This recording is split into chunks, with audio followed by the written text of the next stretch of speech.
Yenko sao, dear wadin sapan ko ahayodi sisi kwabrafo befie otufo se tuni Asante man se. Wonko sa yenko sao odi amono etwie ne asebe nana ejakoma difia otosumienu ne mamponkontonti se wonko sa na owuo ato wontuboni ye damre boa ohi akuma dasebre osebonsu a otosumienu akwiamo asechire dia kon atwere siampa fedi manko jataba krotwia mansa ose adeyo nanso oni obi nche na dukrom osafu jembibi aye boafo boahe anantuo kokrokwa anka udi okumu akotene na woso wanyankamade Asante manwisi agye die dasebre otumfuo osei tutu abebiom Asantehene nana kunadu yadom otosumiensa Asantehema nana ejakoma difia otosumienu ye Asante Mamponghene amamremu no ne ba na ekroi nananom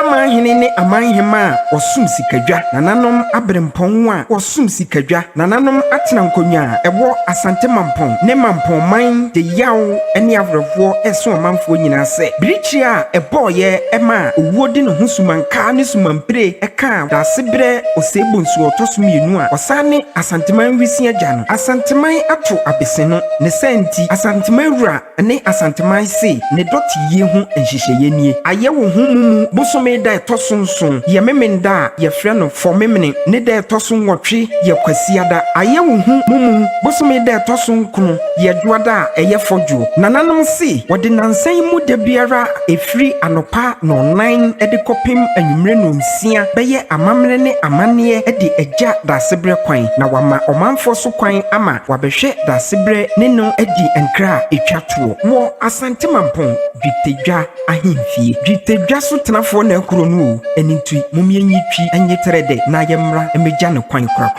asia magu ahia na wofri dwiten konson sibo adanse ahensan kofrobo sane marima na ho atakora maniampon na yede akobo gyewo tata sakane adoma kyirekuwa nana dasebre osebonsu atosumienu ei osi aprekupintin ku pokutintin nana kuransebreku kurunsuma hodo sakobo akwa otene kokoso otumfo osetutu abebio se senka osemu na adonfo ye wodomo a anka obeko agyewo ama Asanteman a etwie asebene obiri